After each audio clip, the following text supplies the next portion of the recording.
This is a pre-talk about hypnosis and trance.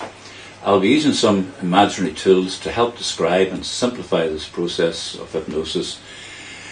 Now, hypnosis is an amplification of a natural state that we are already in. This is clinical therapy, and it's not like stage hypnosis. You don't reveal your secrets. It's not something you try. You must be fully committed to the treatment. You must want the treatment.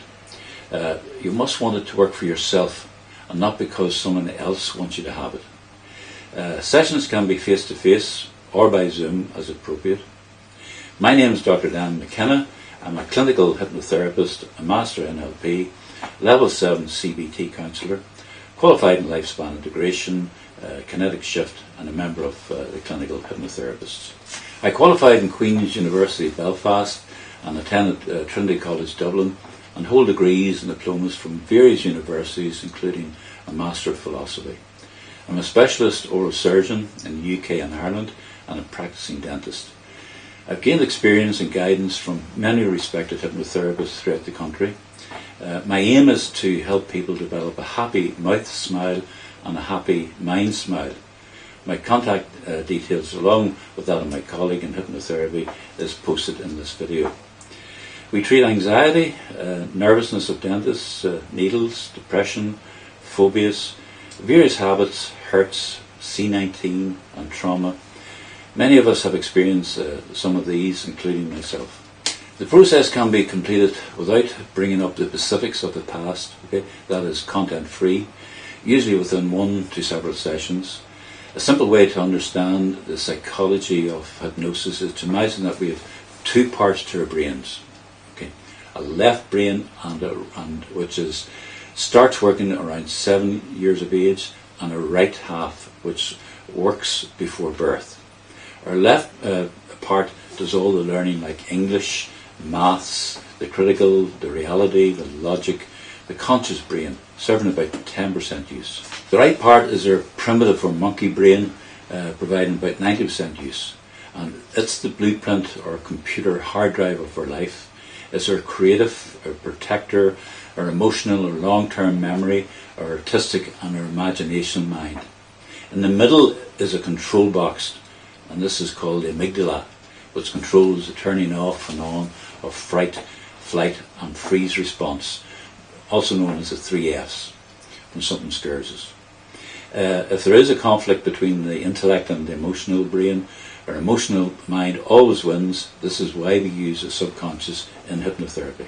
When we get stressed, we fire off electrical and chemical impulses. This amygdala expansion, of events, it can be mild, as it is constantly being alert 24/7. It can be moderate, or it can be severe when it's full-blown stress.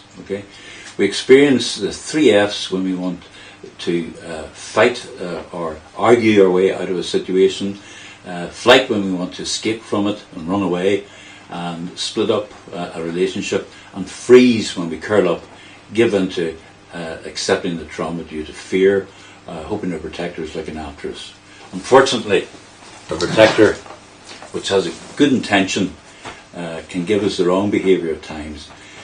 This is not that there's something wrong with us, but it's more to do with being something too right with us. Our protector is overworking and harming us instead of protecting us. This imbalance, sometimes called stuckness, needs regulated by the therapist and understood by the client or the patient. When there is a hurt in the form of guilt, anger, fear, stress, and it becomes embedded into the amygdala, it's locked, it's locked inside. It's locked inside this expander, and it cannot relax to its peaceful size again. The only way you can get it to relax again is to remove the cause, lessen the burden, and let the amygdala close up again. Once that's closed up, we can get clarity again, because whenever things are fogged up, you cannot see a clear future ahead. This is Peppa Pig. We use this in our sessions. Our whole body is an electrical circuit, and we have to keep it connected. When we touch the two hands of the pig at the pouch, we make a connection. And that connection is so important to maintain a healthy mind, body, soul, keep our batteries charged, and all maintained. The therapist and the client have to connect with each other in a form of rapport to make the treatment work. And again, that's a connection is symbolised by this little article. Okay? It's all about rewiring our circuits. It's known as neuroplasticity. It makes new pathways, new connections in our brain, which then in turn changes our thought patterns. Okay? And that, by changing our thought patterns, we produce the desired results. Okay? And it's about integrating from the size of the child, okay, or baby self, okay, integrating that into our adolescent self, okay, like so, and then integrating our adolescent self into our adult self, okay, to make us one and whole again, okay, connected, okay. It's togetherness, it's a bonding, okay. And describing this in an imagery way is to visualize ourselves linking up the fallen hooks, as it were, on a curtain rail that have become detached and stuck in the past, but now we want to allow them to all join up and to swish and flow freely. There's some other things we use with children, okay? We ask children to more or less to form a story or a game. For example, we made a Mr. Bean, okay, one of the child's heroes, okay. We use hand Muppets, okay. We use squeezy toys, okay. We use little false teeth, okay. And those are scared of injections. We use little syringes with little rubber tip ends on them, okay. We can use little cards, okay.